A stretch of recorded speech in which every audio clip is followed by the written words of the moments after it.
Well, as you know, we're always looking to try and work out what's going to happen to house prices, and my next guest thinks that they're on the way up. His name is Peter Esho, the founder of Wealthy, a real estate investment platform. Pete, thanks for coming on the show. Thanks for having me. What is a real estate investment platform? It sounds great. It is. It's fantastic. Well, basically, it's a space where you can come in and within 60 seconds, depending on your situation, we build a plan for you, a real estate investment plan, and then we find properties that would meet that plan and that plan's objectives. So does someone sort of basically answer a whole bunch of survey questions? Yeah. And then through either you working very fast or AI, artificial intelligence, out comes some kind of a plan. Pretty much, and the reason why we built that is because in the same way that when you invest in stocks or funds, you sit down and you plan, you have a strategy. Most people get into real estate investment without really understanding what their objectives are. They listen to their uncle at a family barbecue or their next door neighbour, or they might see a glossy brochure. But without that plan, you don't know where you're going, and that's where we start. Largely emotionally driven, and what you're trying to do is put some structure into what they really should be looking for. Exactly. Okay, right. Now, you've come out, you've been in the finance industry for a long time. You used to interview on my old Sky Business program many years ago. So, Pete, you think house prices are more likely to go up than down from here, or 2020 versus 2021? I think the main thing we're looking at is not necessarily demand, but supply. Right. As you drive around metro cities, you see less cranes in the sky. Yeah. And if you have a look at the data coming out, month to month, building approvals are falling at a very steep rate. And so what we're saying is you have record low rates, you've got all this money being flushed into the system, you have asset prices rising, we see that in the stock market every day, and you also have a situation where it's becoming a lot more expensive to build new homes and harder. And so that combined over the next couple of years is not only, we think, going to provide a floor on metro prices, but also provide upward pressure. Okay, let's run through a few things that some of my more negative viewers will be watching, and there's plenty of negative. There's no shortage of them on YouTube. I see their comments. Yeah. All right. So, Pete, less immigration. What's that do to house prices? It's definitely a demand factor that's not there, and so you have to take that out of the demand equation. So, 100% agree that that's not there. However, immigration impacts the property market in certain ways over the short term. It doesn't necessarily mean that everybody migrating here in those 200,000 or 300,000 immigrants goes and buys a house. Okay, foreign students. Once again, it's a similar kind of thing, isn't it? Big drain. So what we're seeing in the metro market on the rental side is that there are a lot of vacancies, particularly in inner city metro apartments. The vacancy rate has shot up. No doubt that that's putting pressure on landlords. However, interest rates have also collapsed. So while you were paying 4 or 5% to service a loan a few years ago, now that's down to 2.5%. So there's an offsetting factor for the landlords, but you still need to find a tenant, and the tenants that you're finding are paying less than what they were. Any evidence that some landlords are basically saying, that's it, I'm going to sell, and first home buyers are coming along and buying it? I reckon it's probably happening in Brisbane, because the price points for one-bedroom apartments in Brisbane are that sort of 400,000, 500,000 mark. So some first-home buyers are probably getting bargains from investors leaving the market. But any other evidence of that, Pete? So I think the biggest distortion in the market has been banks willing to offer repayment holidays, because a lot of landlords that were stressed straight away called their bank and said, give me the 6 months. I think what we'll see is over the next 6 to 12 months, as that phases out, you'll start to see who's really distressed, who can't hang on, and who's okay, who's managed to figure it out and reposition their portfolio. Okay. The Airbnb effect as well. So linked to what you were saying before, because there are less tourists here as well, a lot of those apartments that used to be Airbnb properties, a lot of landlords are putting them on the long-term market, which I presume is bringing rents down. Then when you go to auction, an investor would probably pay less. Is that fair logic? It's not a space that I look at a lot. It's a space that's had a lot of headlines, and there's no shortage of people coming out and saying, oh, the Airbnb thing's over, watch property prices collapse. However, you have to keep in mind that, you know, throughout the cycle, Sydney, Melbourne, and even Brisbane to a lesser extent hit levels where rental demand is so strong, and you start seeing those queues, you know, people lining up to rent. Yeah. We're at the opposite end of that, but when supply contracts and there isn't much more supply coming into the market, it might take a year or two for that Airbnb, you know, someone who was getting $1,000 a week is now down to 500. But there still is that core demand and less supply. Yeah, and I guess we can't work out, say for example, let's take Queensland for example, the Queensland country people who might come to Brisbane or Gold Coast for a holiday, who then take up those Airbnb properties that once upon a time were taken by foreigners, but are now being taken by locals. Similarly, a person from Dubbo might come to Sydney, hopefully one day to see football, and stay in an Airbnb property that used to be occupied by a foreign tourist. Yeah, absolutely. And I think context is very important, Peter. So while I'm not saying that there aren't areas of vulnerability. There is a lot of vulnerability in housing. But if you have a look at the amount of property that is on short-term rental relative to the overall pie, it isn't significant enough to offset what's happening on the supply side. Okay, so your argument basically is the supply side is going to, in a sense, put a floor under prices. Yep. And so are you expecting to see rises this year or more like stability this year and then rises next year?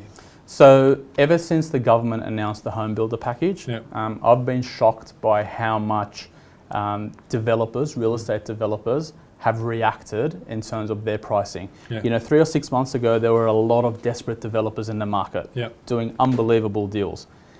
In the space of 2 or 3 weeks, the amount of land available for sale from developers got soaked up. A lot of the developers that had excess supply are working through that supply. And what I'm seeing is developers becoming less desperate. It's harder for them to get new projects out of the ground. It's harder, they don't have as much supply coming. And so the supply that they have, they're starting to reprice that, take incentives away. And to me, that's a very important forward indicator.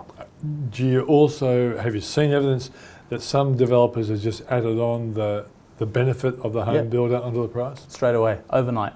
They said there were incentives in the market, they pulled them and said, we don't need to provide that incentive because the government's now providing it. Okay. So let's give me a summary of what you think is going to happen in the, are we talking the housing market or housing and apartment market for investors or for principal property owners? So I'm talking more Sydney and Melbourne Metro.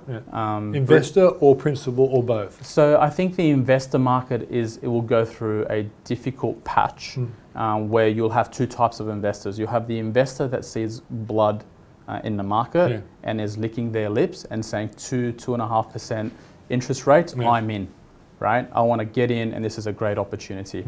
Owner-occupiers are a little bit different. It's more emotion. But I think if you have a look at the supply that's been coming on recently, it has been very much apartment driven. And to put together an apartment project, 200-300 units, you need to be able to borrow as a developer, and credit markets to developers and to institutions have been disrupted.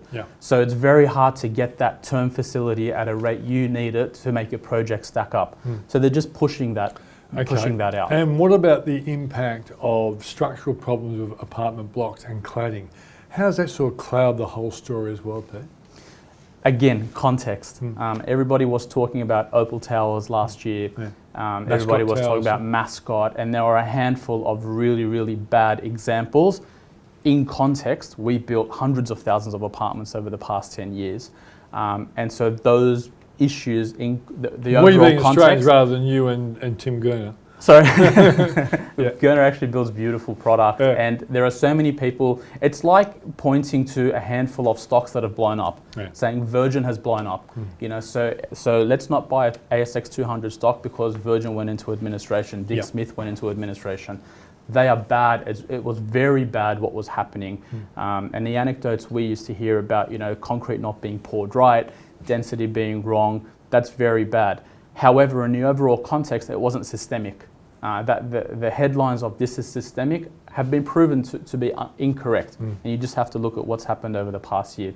The New South Wales government is very, very proactive. They've brought in new regulation, and that's making it harder for developers now. They have to build better, they have to disclose more information, and it's costing them a lot more money to fund. And if that's right, that puts upward pressure on price, not downward pressure. Absolutely. All right, Pete, well, I hope you're right, and I hope Fitch is wrong. They've been tipping that prices will stabilise, and then the Australian outlook is, first they say a 5 or 10% fall, and then we stabilise in 2020, but debt rating agencies aren't always right. Well, I remember when the pandemic hit, I was listening to you and Alan Jones on breakfast radio, and you were saying, don't look at the price today, think about the price in the future and think about the long term. And unfortunately, commentary around real estate prices is what happens over the next month, 3 months, 6 months, 12 months. If you have a look at it over the overall context, St. George is actually going out to market and saying we will lend up to 85% without loan mortgage insurance or $1 loan mortgage insurance. So when the credit assessors at a big top 4 bank are taking on board more risk, they're obviously playing a long-term view of the market. The counter argument is that they're mispricing it, it's all going to blow up, maybe, but if you have a look at what's happened, real estate prices have continued to tick up. Credit rating agencies, I used to work for one. I used to work at Morningstar for 6 years, and they have a culture of hedging their bet. You know, you come out and you say, this is my base case, but this could happen or that could happen, just to have something to point to. Good stuff. Pete, thanks for joining us. Thanks for having me. That's Peter Esho from the real estate investment platform called Wealthy.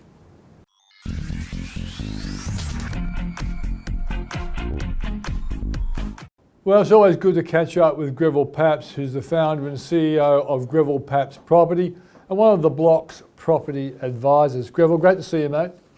G'day, Peter. How are you? Very good. Now, in particular, I wanted to catch up with you because you are Victorian-based, and poor old Victoria has had to go into lockdown again. What do you think this will do to the local Melbourne real estate market, this lockdown? Oh, look, without doubt, it's a setback for the Victorian market. The fact that, you know, agents now can only conduct business by, you know, private treaty and having one person go in, and, you know, all the auctions have to be online. So it's problematic with, you know, you're open for inspections and everything else. You know, we'll still get business done. What I'm noticing in particular is that, you know, buyers are retreating, buyers are becoming, you know, more discerning. Any negotiations that I'm involved in seems to be they're protracted.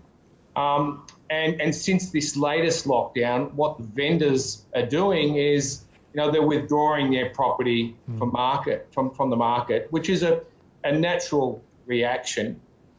When you have this, you know, lack of confidence and uncertainty in the market. I had a buyer yesterday, the day before yesterday, and we had been negotiating with the vendor on terms for a couple of months. As I said, it was a protracted negotiation. He rang me, the buyer rang me yesterday and said, Greville, I'm sorry, I've had a sleepless night. I'm concerned about stage 4 restrictions. You know, I'm going to withdraw. And this is what I'm seeing more and more often, buyers retreating, sellers retreating. But what I'm not seeing is I'm not seeing wholesale falls in value. I'm not seeing distress yet in the marketplace. But I'm just seeing this game where the buyers and sellers are just holding off. Yeah. So could it be then that buyer potentially worried about his job or her business? What do you think made him think, well, lockdown means I'll cut my price by 10%? This buyer, we discussed this very question the day before yesterday, and he said that even though he was in an industry whereby you know, he was virtually guaranteed his income, what he was concerned about is that what he can't control, and that is what are his customers and suppliers, and how is it going to affect them, And therefore, looking into the future, he was just concerned about his cash flow, whether or not he could afford to borrow the amount of money that he was and the ability to repay it. So it was that uncertainty around cash flow, Peter. Yeah. So if, for example, Victoria gets out of this in, say, 4 weeks' time, I think the initial lockdown period was 6 weeks, would you expect there still to be a slow comeback in confidence because of this 6-week lockdown? Look, the one thing about all of this is that I've been in this business now for 35 years. This is the lowest, tightest level of stock that I have ever seen in 35 years. There is nothing available for sale. When I say that, I'm talking about established housing. And so that is what drives property. There's a couple of things that drive it. One is confidence. The other thing is supply, stock. And we have very low levels of stock. So when we came out of the last lockdown, we saw a surge. People started going out and buying it, and it was really coming back quite quickly here in Victoria. So I expect the same thing is going to happen. Look, the big caveat on all of this is going to be, of course, unemployment. Yeah. And I expect that perhaps there's going to be some distress amongst those particular sectors that have been affected. But the majority of the market, is still quite solid. There's of course some outliers, like, we all read in the paper about the off the plan and the new high-rise apartments, and that is a very problematic area, and I'm seeing that in our valuation business. And in fact, we're from off the plan sale to valuation, we're seeing falls of, in some cases, up to 20-25% difference between contract price and valuation at settlement. So that's a big concern. And the other concern is, one of the other areas is the investor market. Investors have retreated from this market. We saw investors play in Melbourne up to, about 42-43% of the market. I would guess right now that investors represent probably less than 20% of our property market. And there's some red flags there for people, investors right now, in that I'm seeing rents fall. I'm seeing people that have leases coming up for renewal or vacancies. They're seeing is that the rentals are coming off 20%, 25% minimum to investors. And if it becomes vacant, dare I say, there's quite a lengthy letting up period. Properties can stay vacant for 3 or 4 months because all of the short-term stay rentals have moved into our rental market as well. The Airbnb sort of stock are all moving towards permanent rentals now, and it's just flooded the market. So that's a big red flag. Okay, so how does that translate to price then? So if you had like an apartment in a place, like South Melbourne, Port Melbourne or something like that, and it was, a 2-bedroom place going for about 800,000, if that's a fair call, what would it be selling for now? Well, look, a couple of examples. I've had an apartment that in Docklands that was sold off the plan for 750. It's just resold, only 5 years later for 550. So that sector of the market is a massive drop. But look, in the established inner city areas of Melbourne, because of the shortage of the stock, it's going to recover quicker, and we're not going to see the same levels of price fall. We just don't have the supply of stock in those inner areas. The other interesting thing, Peter, that I've found, I've got another client who's looking to buy on the Mornington Peninsula, and I went down there last week for a drive, expecting to see the sale boards everywhere. Yeah, it's not. Because, it's and that was one of the things I predicted. I thought, the discretionary income, that's the thing that's going to be affected. And I was surprised of the lack of property that was for sale, holiday homes, that sort of thing, there was nothing on the market. And I spoke to one of my colleagues down on the Mornington Peninsula, has been in the market for 40 years. He said it's the lowest level of stock he's ever seen in his life. And he said that people are just battening down in their holiday homes, and I think rather than sell, they're passing these homes down to their children. And I think this is one of the trends that's going to emerge in our market over the post-COVID, is that lifestyle properties, hobby farms, are going to become, the new premium thing. I mean, people. I think we're going to see really good, solid price growth in that type of property, and their whole attitude is going to change around those types of lifestyle assets. Yeah, I spent Christmas at Mount Martha for the first time in my life, and I've been watching real estate there ever since. It's such a great holiday, and there's not much on, and anything there is, they're not cutting their prices. So I think you're absolutely right. Before we finish up, Fitch, the debt rating agency, has come out with a report, and you'd have to say they've got a negative view on Australian house prices, but it's not serious. They think that for the rest of the year, house prices fall between 5 and 10%, and then stabilise in 2021, despite the fact they think unemployment will remain high. What's your view on that? Well, Peter, that's probably the most sensible prediction I've heard, and I'm surprised it's made the media, because there's been so many predictions just to get the headline saying property prices are going to fall 20%. So I'm surprised they've got airtime. I concur with that prediction, exactly. Like 5 to 10% is what I'm actually seeing. I can only comment on what I'm seeing on the ground. I don't listen to crystal ball gazers generally, and because you know what? I've been, as I said, in this market for 30 years, Peter. If I don't know, nobody knows. I'm going to be the first one to hear about this. So, and I'll tell you right now, I don't know what's going to happen. But 5 to 10% seems very reasonable to me, and it's consistent with what I'm seeing right now. Okay. Well, it's good to know that my expert in the market will admit he knows nothing. That's really good. Thanks very much, Greville. Thanks, Peter. Thanks for coming on the show. Talk to you in a month's time or so.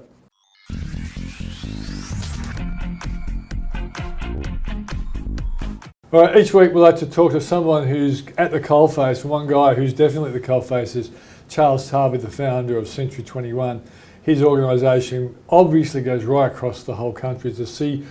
So for us to see what's going on, he's the right person to talk to. Charles, good to see you. Thank you. So you're telling me the numbers have come in, and I guess most people think that, Victoria must be starting to feel the pinch. Yeah. Is that the case? Well, Victoria's actually doing better in terms of rental return than New South Wales is, strangely enough. And I look at the numbers that I've got this chart that I keep, and I match it back to 2015, so I try and keep 5 years distance at all time.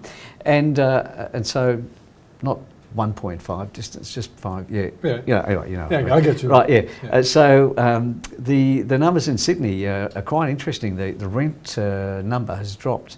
That was dropping from 2000. So it's actually from 2015 to today. The rents are down 12.41%, while Victoria's up just over 5%. And let me get this clear in my mind. Compared to 2015, the number is actually 12% below the 2015 number in Sydney. That's correct. Now, why is that, do you think? I think because there's also been an influx. The strange thing has happened with the current situation we're in, Airbnb as an example. There were a lot of people who had Airbnb properties that reacted very quickly to the downturn, and I mean we have a spike right now in accommodation, but going back 4, 5, 6 weeks even more, and so the real estate agents picked up a significant amount of property off people who are Airbnb. So all of a sudden these people thought, you know what, in this time of uncertainty, and there still is uncertainty, these people have now decided that they're better off getting a full-time tenant in there than having issues related to what you might see with an Airbnb situation. Right, so if the rent was at, say, $300 beforehand, people are actually discounting it Correct. down Yeah, to because make sure they can get a tenant in it correct. ASAP. Yeah, and I think that impacts on the decrease in return as well. I don't think it's just the residential rental market declining. Yeah. I do think also there's a lot of buyers out there now, and you look at the government grants are on offer. Yeah. I was talking to one of our chaps in South Australia. He has an office in Salisbury in the Elizabeth area, and he literally controls most of the subdivisions there. Yeah. And last month, because of the government guarantee, The home builder as home well. builders, yes, Yeah. they sold, or they signed up just over 130 contracts in the space of 4 weeks. Greg Nybo from C21 in Salisbury, and that is a massive jump in terms. But see, this is what's happening. So a lot of these people. It's a real structural change in the market. Yeah. Isn't it? So you'll get a whole bunch of tenants moving out now and buying property, and we see that quite a lot. Charles, you made the point that the Airbnb effect has been happening over the last 5 or 6 weeks. But you actually are in the hospitality industry yourself. Well, yes. You have a golf course down the South Coast region. Kangaroo Valley. Kangaroo Valley. And that's now packed. It's packed because the golf course for me is, I mean, I don't know much about golf courses in terms of structure, but it's an accommodation business because I've built villas down there, and there's some 60 villas down there now, some privately owned and owned by my company, and they're full as. Every time I look at the accommodation screen, I've never seen it so full, other than maybe Christmas time. Yeah. And on the Saturday just gone, of the 40 carts we have on the property, 35 had gone out by 10 o'clock. Golfing carts. Yes, golf carts. So there's a lot of people who just, and it's wonderful because I mean we've had 5 months of absolute horror. Yeah. So I guess the interesting thing is, that's a tourist area, and the Airbnb business or the hospitality business is coming back. And I'm seeing evidence, like in the Blue Mountains, we're seeing Airbnb coming back. What about in the cities where a lot of the stuff here in Sydney, Melbourne, Brisbane would have been for foreign tourists who can't come in? That's correct. Are we seeing, and you might not have the information on this, but are we seeing, I would have thought there are going to be a lot of country people who want to come to the city for a holiday as well, and they'll look at Airbnb. So Airbnb might only be a temporary effect? It might only be a temporary effect, but there are a lot of people from overseas that do utilise that service, so we can't discount that. That is going to have a long-term impact, I believe, on that Airbnb situation. And therefore the supply of rental of properties in Sydney, Melbourne and Brisbane, therefore you think rents are going to be suppressed, making it harder for investors in the short term to get great returns. Well, you know what's saving investors, and you and I know that the interest rates, we've been around long enough to know that the rates have never been where they are. So if an investor hasn't given themselves that buffer zone, then they've been given the wrong advice. We always tell our investors, look, what can you afford, and then look at what you can't afford if you have to, if you don't get a tenant in there for 3 months or 4 months or 5 months. But I really do think that what we're seeing right now is everybody in Australia is able to travel, or New South Wales, they're going to places that they never used to go to. So we're going to have that spike. And I think that's an amazing thing when you look at the fact that our own tourism is busy because of us here in Australia. I think that's incredible. The amount of time I've spent travelling around the world with business and whatever, and you go to all these different places and they're all wonderful, but you always feel so happy when you come back to Australia. Something about it. Charles, let's focus on Victoria, because Victoria has had a lockdown imposed over the last 2 weeks. Have we seen, for example, last weekend's people showing up to look at open houses and auctions? Look, has there been an effect already? No, they're going okay because most of them had adapted. They'd already adapted to the change in the last lockdown, and so many of them were set up to do their online auctions, and they're still doing that. It was 62% clearance rates, just the same as Sydney. So in Melbourne, they did online auctions. They're doing online as well as on site, and there was a 62% clearance rate, which was equivalent to what Sydney was.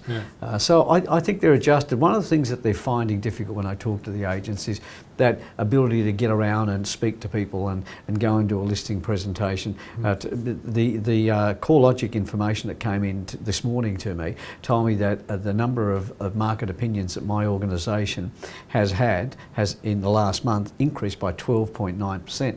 So there's a significant number of vendors who are now coming to talk about selling their property. Yeah. So I think what happens in Victoria, you get locked down, you just feel that sense that you can't move around.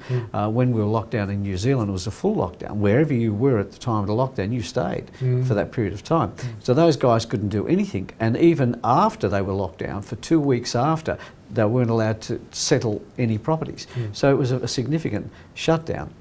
So I think Victoria's, the agents are accustomed to it, whether it's through Zoom or Google Hangouts or whatever they're doing, they're still communicating. Got to talk to the controversial calls that were made earlier that house prices could fall by 30%. Yeah, well, we what do you think, Charles? Well, we spoke about that, and is it less likely, or does the Victorian thing make you worry that it could happen? I think it's highly likely if the US and China economies crash. It's highly likely. Yeah. We as an economy still depend on those.